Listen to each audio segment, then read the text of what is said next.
हर हर महादेव। दोस्तों, आप सभी को हरतालिका तीज की बहुत बहुत शुभकामनाएं। माता गौरा की कृपा आप सभी पर सदैव बनी रहे, इस मंगल कामना के साथ आज के इस वीडियो में मैं आप सभी को हरतालिका तीज व्रत की बहुत ही सरल पूजा विधि बताने वाली हूँ। भाद्रपद मास यानी भादों के महीने के शुक्ल पक्ष की तृतीय तिथि को हरतालिका तीज का त्यौहार मनाया जाता है। इस दिन सुहागिन महिलाएं अपने सौभाग्य को अखंड रखने के लिए और कुंवारी कन्याएं अच्छे घर वर को पाने के लिए रखती हैं। इस दिन माता पार्वती के साथ साथ शिव जी और गणेश जी की अर्थात पूरे शिव परिवार का पूजन किया जाता है। तो देखिए, वैसे तो हरतालिका तीज व्रत पूजन में काली मिट्टी और रेत से शिव परिवार को बनाकर उसका पूजन मुख्य रूप से किया जाता है। लेकिन अगर आपके पास किसी भी कारण से समय की कमी है, समय का अभाव है, तो आप फोटो में भी इसका पूजन कर सकती हैं।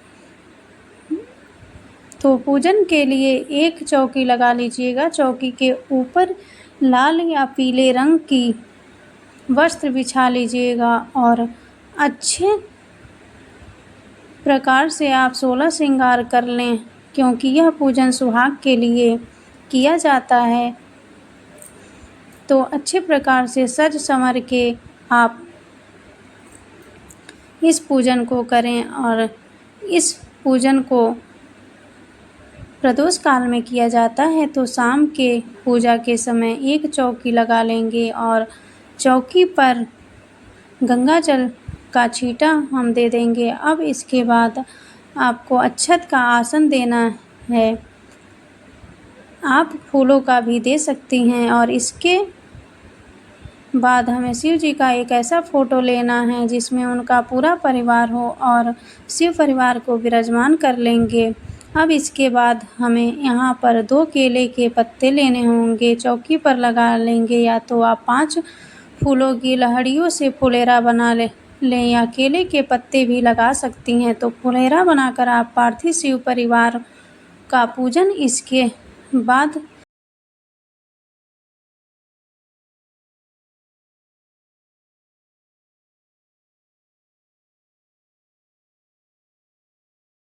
चौकी पर हमें थोड़े से अक्षत डालने हैं और वहाँ पर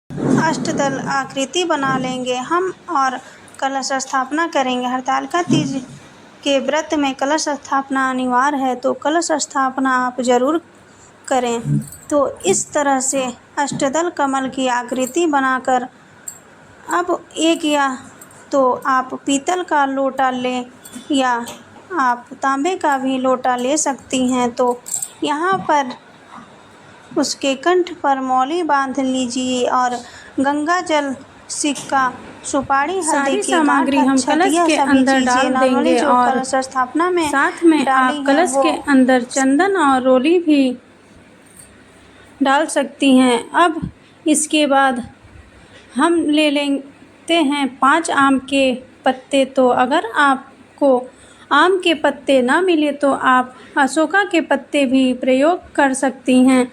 अब चंदन और रोली से हम सभी पत्तों को टीक लेंगे और कलश के अंदर हम इन्हें लगा लेंगे। अब एक चावल से भरा पूर्ण पात्र लेंगे और उसे कलश के ऊपर रख देंगे। अब रोली या कुमकुम से कलश के ऊपर स्वास्तिक का निशान बनाना है। स्वास्तिक का जो निशान है वो बहुत ही शुभ माना जाता है, तो इसे भी बना लेंगे और फिर कलश स्थापना हमारी हो गई है। और शिव परिवार को भी हमने विराजमान कर लिया है, मतलब पूरी चौकी हमारी लग गई है। अब एक शुद्ध देसी घी का दीपक लेना है और दीपक में आप ध्यान रखिए 2 लंबी बाती वाला दीपक आपको लेना है और दीपक काफ़ी बड़ा आप लें जिससे वह पूरी रात्रि जलता रहे, क्योंकि हरतालिका तीज व्रत में रात्रि जागरण का विशेष महत्व है। तो अगर आप किसी कारण से पूरी रात ना जाग पाएँ तो आप उसकी जगह पर यह दीपक प्रज्वलित बने रहना चाहिए। तो आपको दीपक को प्रज्वलित कर लेना और यहाँ पर धूप भी हमें रख लेना है और थोड़ा सा गंगा जल और फूल की सहायता से स्नान की भावना से हम सभी को छींटा देंगे। अब इसके बाद स्नान के बाद जिस तरह से वस्त्र पहने जाते हैं ठीक उसी प्रकार से वस्त्र की भावना से वहाँ पर कलावा अर्पित कर देंगे। माता गौरी को वहाँ पर चूड़ी अर्पित कर देंगे। अब इसके बाद गणपति जी का, माता गौरी का, शिव जी का, कार्तिकेय जी का और शिव जी का जो वाहन है नंदी महाराज और माता गौरी का जो वाहन है सिंह, सभी को हम टीका कर लेंगे। साथ साथ दीप देव का भी पूजन कर लेंगे।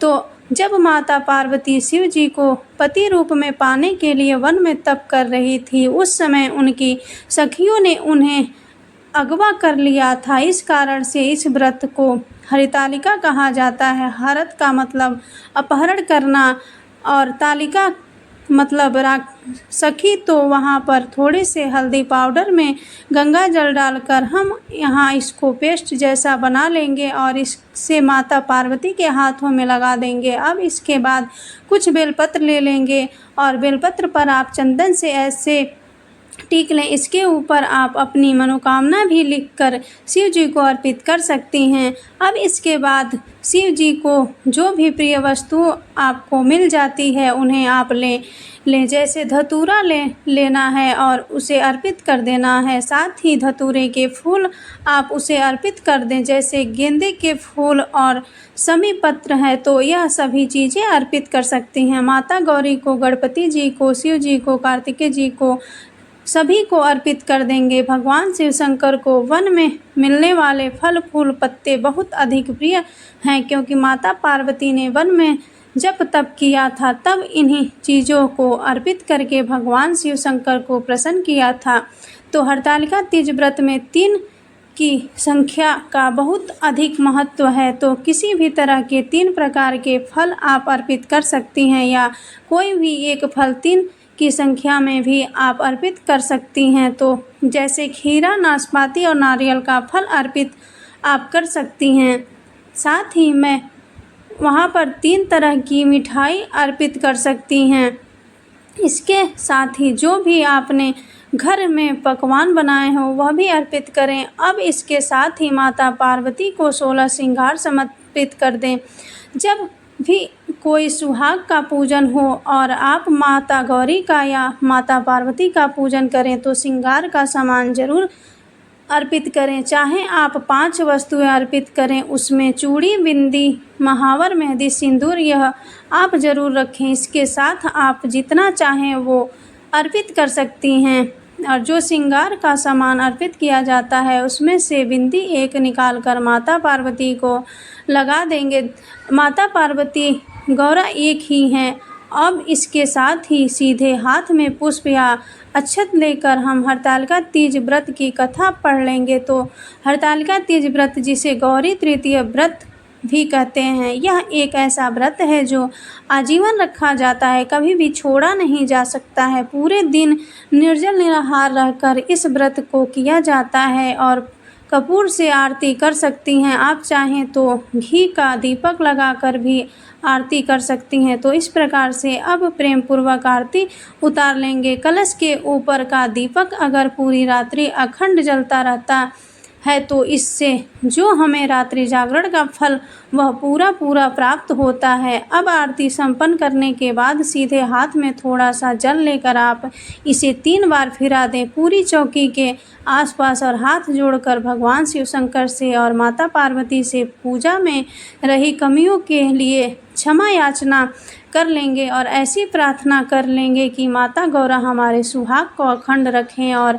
अपना आशीष, अपनी कृपा हम पर और हमारे परिवार पर सदैव बनाए रखें। अब शादी का जो भी सिंदूरा हो, मतलब जो भी सिंदूरदानी हो जो आपके चढ़ाई में चढ़ा हो, सिंदूर भरना है। लगाया हुआ सिंदूर नहीं होना चाहिए। और 5 बार माता गौरी को हम इसे अर्पित कर देंगे। और 5 बार मतलब जितनी बार आप अर्पित करें उतनी ही बार अपने मांग में सजाना होता है। जैसे 5 बार अर्पित कर दिया, अब 5 बार ही माता गौरा से आप इसे लेकर अपनी मांग में सजा लेंगे। इसे सुहाग लेने की विधि बोलते हैं। तो इस तरह से पूजा के बाद आपको माता गौरा से सुहाग जरूर लेना है। तो इस तरह से हरतालिका तीज व्रत में प्रदोष काल जो मुख्य पूजन है वह हमारा संपन्न होता है। तो हरतालिका तीज व्रत पूजा की यह सरल विधि आप सभी को कैसी लगी कमेंट करके मेरे चैनल को सब्सक्राइब करें। अगर वीडियो अच्छी लगी हो